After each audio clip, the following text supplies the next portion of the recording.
So we only have one objective in this lesson, and that's to talk about nodal analysis. Now, in your textbook and a lot of textbooks, they really like to make this sound like it's something very different than what we've done.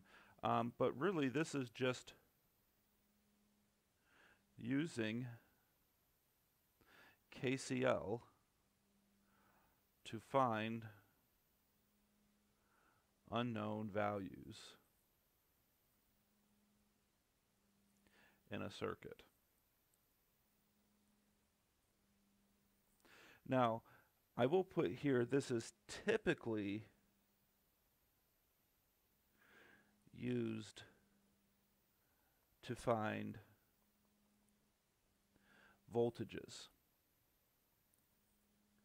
Now, that does not mean it's the only thing that you couldn't find a current with it. You absolutely could find a current using nodal analysis depending on the problem, but typically this is used to find unknown voltages. So let's look at an example here. We're just going to dive into examples because there's really not anything else to explain about nodal analysis. We're just using KCL. Now we'll go through this here on this first example relatively slowly here.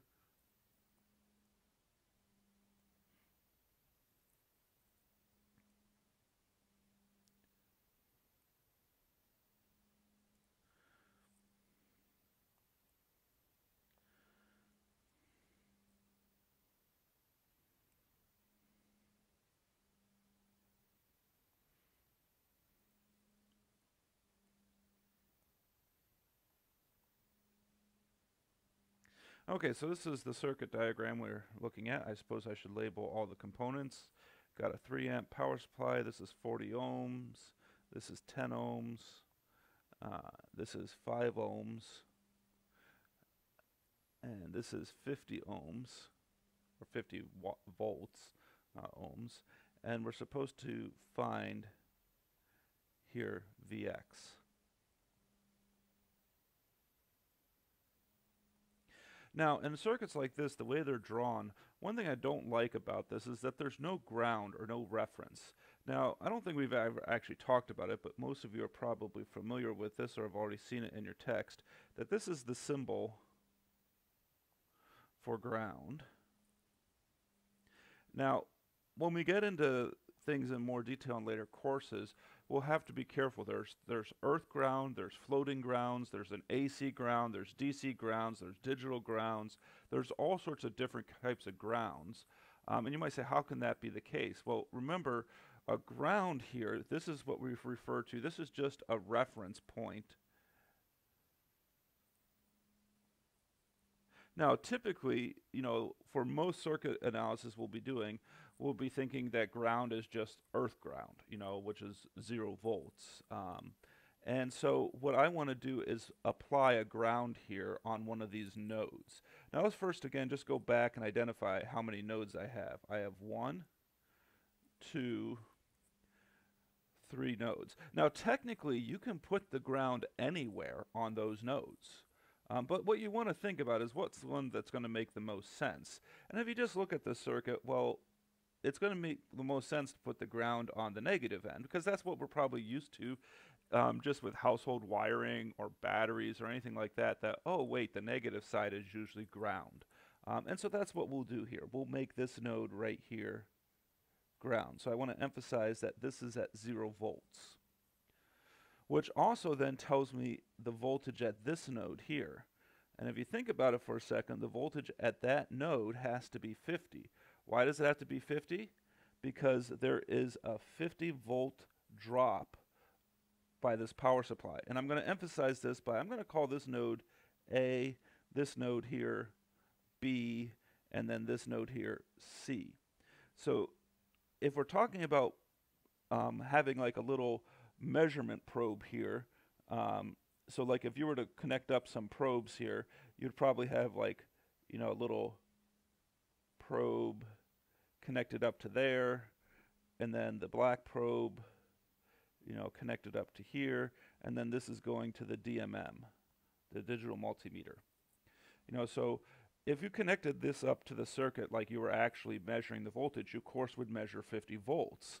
But what you're actually doing is you're saying that 50 volts is equal to the voltage at node A minus the voltage at node C, because those are the two points of contact. And since the positive is at node A and the negative's at node C, what we are saying is, well, that's the voltage drop we're measuring, and so we get VA minus VC. But since we applied ground down here on the negative, we have 50 volts is equal to VA minus 0, and so we get 50 volts is equal to VA. Now, we're supposed to find Vx here.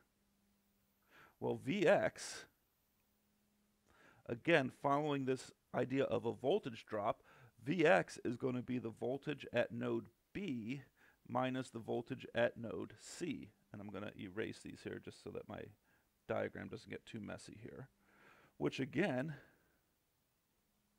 this would just be VB, and VC is 0 because we've labeled that as ground. So the voltage I'm looking for is just the voltage at node B. Now, nodal analysis, remember, is where we look at currents. We know that if I sum the currents leaving a node, that's equal to 0, or the current entering a node is equal to the current leaving a node. Okay, well, let's go ahead and draw some currents in here on our circuit diagram to kind of illustrate this. So I've got node B. Well, first off, let's just emphasize I have 3 amps coming into that node. Now, whenever I draw currents leaving, currents going through resistors, I always draw them leaving the node, and I'll explain why in a second here. We'll see why, but I'm going to draw, and I've got 3 more currents, because remember, this whole line up here is node B. And so I'll label this I1, I2, and then I3. So from KCL, we know that I1 plus I2 plus I3 has to equal 3 amps, because I1 plus I2 and I3 is what's leaving the node, 3 amps is what's entering the node. Now this is where we use Ohm's law again, and I'm just going to emphasize it here by drawing a resistor off to the side on what we're going to be using here. So if we have some current going through this, and we have some plus minus voltage across it, and I'm going to label these points as simply just 1 and 2 for my terminals 1 and 2. Well, V is equal to the voltage at 1 minus the voltage at 2, because it's the plus side minus the minus side. And then we also have from Ohm's law that V is equal to R times I. So setting those two equal to each other, you get that R times I is equal to V1 minus V2, or I is equal to V1 minus V2 over R. So this is actually going to be very useful. In fact, we're going to use this kind of equation here for nodal analysis for almost every single current in our problems here. So let's go back to this problem here.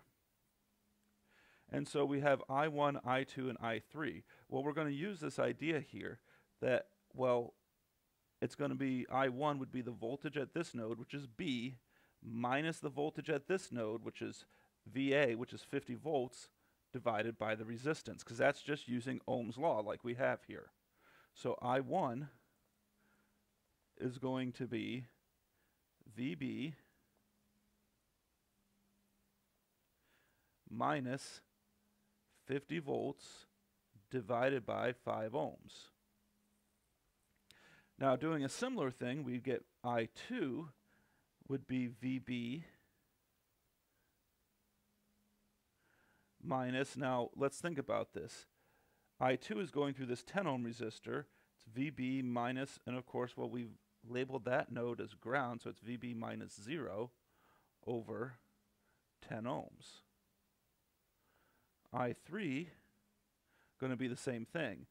VB minus 0 over 40.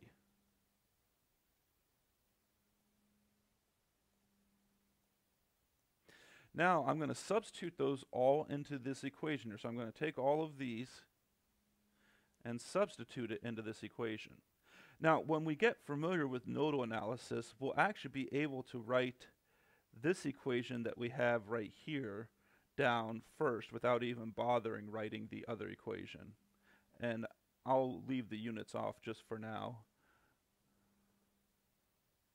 And of course, if you subtract 0, that's the same thing as just having the number there. So VB over 10 plus VB over 40, and this is equal to 3. Now I've got just a single equation with one unknown that I need to solve here. And the easiest way I think to solve this is just to get rid of the fractions and think about multiplying everything by a common denominator. At least common denominator that I can see here would be 40. So 40 divided by 5 is 8. So I have 8 times VB minus 50 plus 40 divided by 10 is 4 VB. For some reason I keep wanting to make a lowercase b. Plus then 40 divided by 40, of course, is 1, so VB. Then you don't want to forget you have to do 3 times 40, which is 120. And now I've got just a single equation with one unknown that I just go through and finish solving this. I will go ahead and solve it in this case. I get 8 VB minus 8 times 50 would be 400 plus 4 VB plus VB equals 120. And so that would be 1213 VB is equal to 520. And then VB is equal to 520 divided by 13. So let me do that on my calculator real quickly.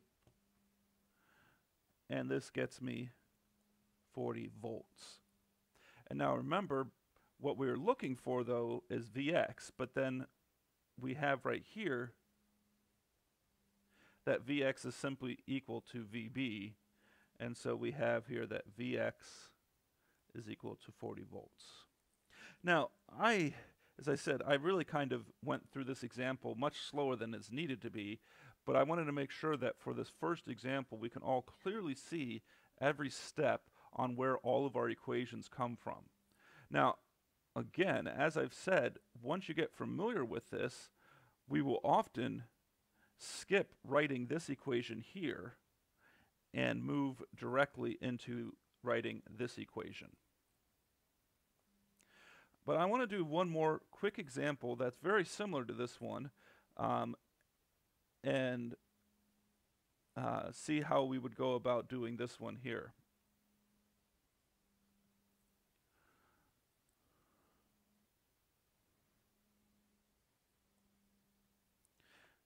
So let me draw the circuit here.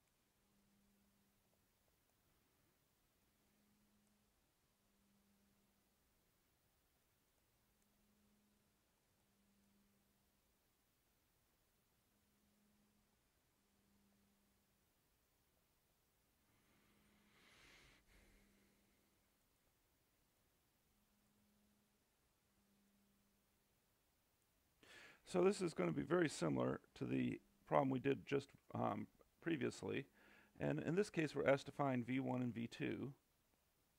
Now, we can actually answer one of these questions straight away. And sometimes we do this in problems to make sure that you understand all the concepts we've talked about. And if you look at this circuit for a second, you can figure out what V2 is immediately with no work. And the reason is that if I look here, I've got this node here, and this node here. So this 10 ohm is in parallel with the 20 volt supply. But what do we know about components in parallel? We should recall that components in parallel have the same voltage drop.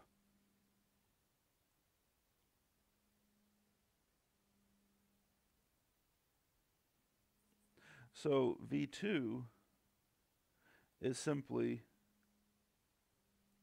20 volts. So there's nothing really too challenging about finding V2. Sometimes people make problems more difficult than they need to be. Now, we do want to find V1 here, and I should again kind of label, I like to label all my nodes here, and I like using letters. As you could see from the previous one, I'll label these A, B, and C. I've only got 3 nodes. And remember, we want to make one of these ground. And again, the one that makes the most sense is the bottom one to make ground here. So I'm going to make this node C ground, which makes this again 0 volts. Now, I will still go ahead and draw the currents here. And if I'm looking for V1,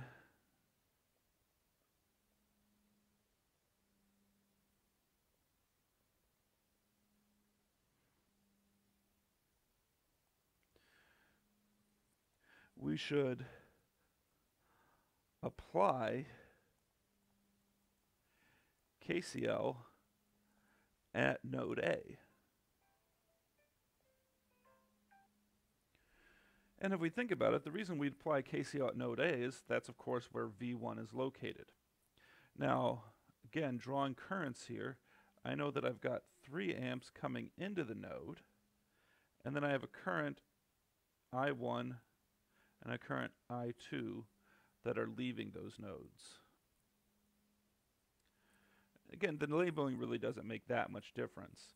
So I will go ahead and still write down the node equation that we'd get, or the KCL equation. You get 3 is equal to I1 plus I2.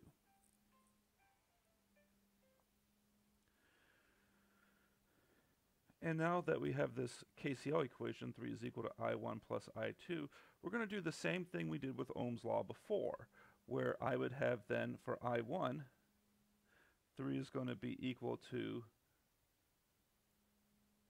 VB, or not VB, I'm sorry, I was wrong node here, VA minus 0 divided by 5 ohms. And then I2 would be VA, and it's technically minus VB. I'll just write it down for now, divided by 20 ohms.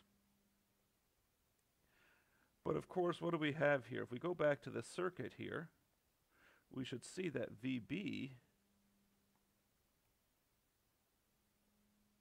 is equal to 20 volts, because again, we made node C ground, so we know there has to be 20 volt drop across the power supply.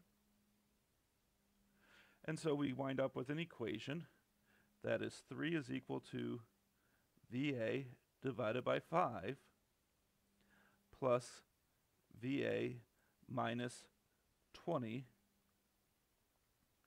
over 20. Now, we want to make sure we apply algebra correctly, so I multiply both sides by 20, and I get 60. 3 times 20 is 60, and then I have 20 divided by 5, which is 4, so I get 4 VA plus 20 times 20 is of course 1, so I'd have VA minus 20. So we'd wind up with 80 is equal to 5 VA, and we wind up then finally with VA equaling 16 volts. And again, looking at my circuit, we can see here that VA and C being ground, that V1 is simply equal to VA. So V1 is equal to 16 volts.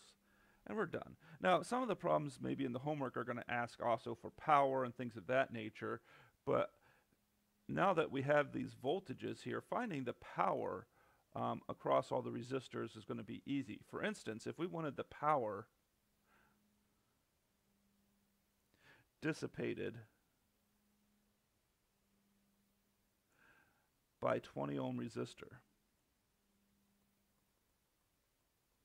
well, the voltage across the 20 ohm resistor, you can actually technically do it in any order. You can make it plus or minus whichever way you want. And to illustrate, I'm going to go here and make it plus minus that way because of the way we drew I2. So if I did that, it would be VA minus VB, which would be 16 minus 20, which of course is negative 4 volts. Now we don't have to worry about the fact that it's negative 4 because we're going to use the special power equation here for us. The fact that power dissipated by a resistor, so the power of the 20 ohm resistor, we're going to use that it's V squared over R. So this would be negative 4 squared over 20 ohms, which is of course 16 over 20. And 16 divided by 20 is